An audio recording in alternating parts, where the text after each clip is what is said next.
Hello again, and welcome to my next 3D game. This is Matthew Hay presenting on behalf of myself and Aaron Hammerheber. This is Zombiephobia, and the basic gist of this game is that you are an apocalypse survivor who needs supplies. And so he's going to this abandoned marketplace that is infested with zombies in hopes of gathering supplies and escaping out alive. Overall, the gameplay loop of this game is that you start outside of the market and you run on in and you grab as many items as possible. You can hold up to 5 items on your person before you have to go back to the truck and drop them off to go back and grab more. There is scarcity in this game, so you cannot gain any health. Once you take damage, you cannot gain that health back. Disclaimer, there are some first aid kit items in the game that you can pick up. However, we'll say those are locked because those only count as items and do not give you health. I made it that way because one of the scoring elements in this game is health. So whenever you leave the game, however much health you have left is scored up. You get 10 points per 10 health or so. And that adds up and excuse me. That adds up and allows you to get some more points in the game. The other scoring method in the game is however many items you cash in, you get 25 points for each item. If you happen to die before you get back to your truck, your points are halved. So let's say you cashed 15 items and then you go back to grab some more and you die in the process. Those points that you get from those 15 items are cut in half, and that's the only score you get for the end of the game. Other than that, a little bit of inspiration I took for this game was from the game Phasmophobia, which I've been playing recently. I really liked how the game is really dark and slow-paced and creepy, and I wanted to port that over to a zombie game when we were assigned to do a zombie shooter instead of just doing a typical horde shooter, especially since I've done one of those before in 2D game. So let's look over the controls real quick. First things first, of course, you can move with WASD or the arrow keys. You can run left shift, which makes you a little bit faster. You can jump with space, and that's used mostly for getting over small objects or avoiding zombies. You can interact with objects with E. You can shoot with left click, and you can toggle your flashlight with right click. Another thing to note is I took a little bit of inspiration from the game Slender as well by having limited items. So you have limited ammo and limited battery life for your flashlight, and you can find those items in the game scattered around randomly. So that's another element that you have to watch out for because the game gets very dark when you don't have your flashlight on. And then finally, one other thing to note before we go in is that there are 2 types of zombies. You have your basic zombies, which patrol, and then when you get in their forward field of view, they'll come after you. So if you stand behind them, they can't see you. They're dumb zombies, and they don't know how to do much. But if you get at any angle in front of them, they will come after you.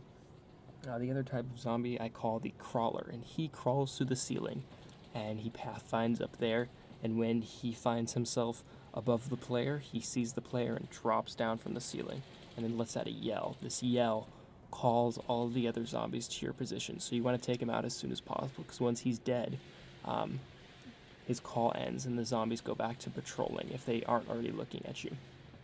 So let's head on in. So here we are. It's very dark out. My battery's already draining. Here's our truck. We can store our items or leave the game. If we leave now, we'll get no points, so we want to go in. Going in slowly. Flash my flashlight. Here's an item. Pick that up. The items highlight when you go over them, so it's kind of nice. Let's check it out. There's a water bottle. Let's pick that up. Another med kit. Oh no, there's a zombie. Shoot him. There's multiple. Let me run a little bit. I'm converging. They've already caught on. Pick up this item. Let's see if I can get all 5 items before my battery life's coming out. Oh no, it's dark. I gotta find some batteries. One nice thing is that when you leave, the zombies cannot come with you, so they will go back to patrol when I've left the building. So that's a safety measure. If I can get out, I'm safe. So let's wait for a second. I don't have any flashlights, so I'm going to have to go in dark. Another thing to note is that this main room, this is where the crawler prowls. So he can't see you in these side rooms, which is good because you can go hide in these rooms away from him. But if a zombie happens to walk in, you're very cornered. I'm going to take the risk and head in, see if there's any batteries in there.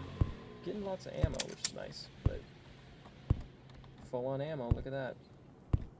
Oh no! Oh, that jumped out. Sometimes if you play in the dark, this game can get a little tricky. Oh no, there's multiple. They're getting me. Oh no. Oh, they've caught me. I'm screwed. Oh no. Oh no. Trying to jump out of the way. Look at that. I already got caught. So this is what happens when you die. Look, I had 124 points originally, but because I died, my final score ends up being 62. My high score on the game, on this build at least, is 175. So let's see if we can beat that next time. Let's head back in. We also want to see the crawler. The crawler happens fairly often, especially if you're spending a lot of time in this middle room, but since I went into those side rooms last time, he wasn't able to find us, so we'll see if we catch him. Oh, there he is. So he's yelling, he's calling all the zombies towards me. So I need to single him out if I can. This is where running is important. See if I can find some batteries too.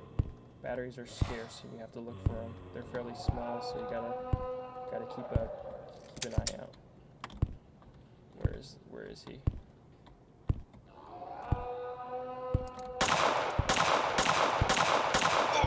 Oh no, I've been knocked. Add a flashlight battery and run away from this guy. Got some more ammo at least.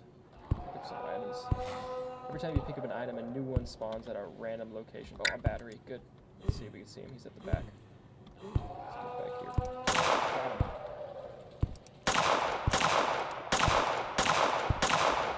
Alright, he got killed. So now if I get away from these guys. Got him. Okay, the other ones are patrolling. And there's a respawn time for the zombies. There will always be a max of 5 zombies in the map and 1 crawler crawling the ceiling, but it'll be probably 15 to 30 seconds before another crawler spawns in and 15 to 20 seconds before another regular zombie spawns in. There's one.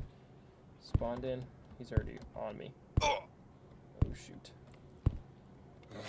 I think it's about time we cashed in. Oh no. I think it's very much time we cashed in and left. Let's do that. Cash in our items. Covered 5 items. Got a fairly good amount of health, so let's look at that. Health is really good to hold on to. So if you leave earlier in the game, you do get more points, but it's well worth going back in and getting more items as well. Because you can really raise your score there. So look at that. We've got our high score. We drove away in the night with a full truck of supplies. Head back to the main menu. And that's the general gist.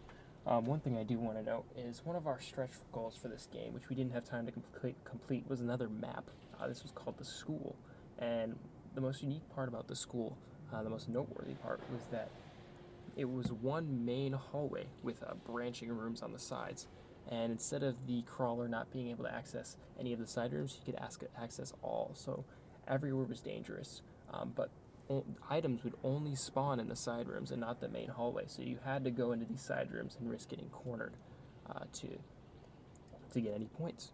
So what we did is we made it so that the rooms were fairly big, the side rooms, because our side rooms in this map are small. So it's easier to dodge zombies. So it's not completely impossible. And then another cool element is when you have to get back to your car, you have to make a mad dash down that main hallway where multiple zombies are always crossing through to get back. So that was a goal, to put the map in this game. And if you have the Unity project open, you can go take a look at that map. It is a scene that was left in. That's the school scene. Anyways, thanks for watching.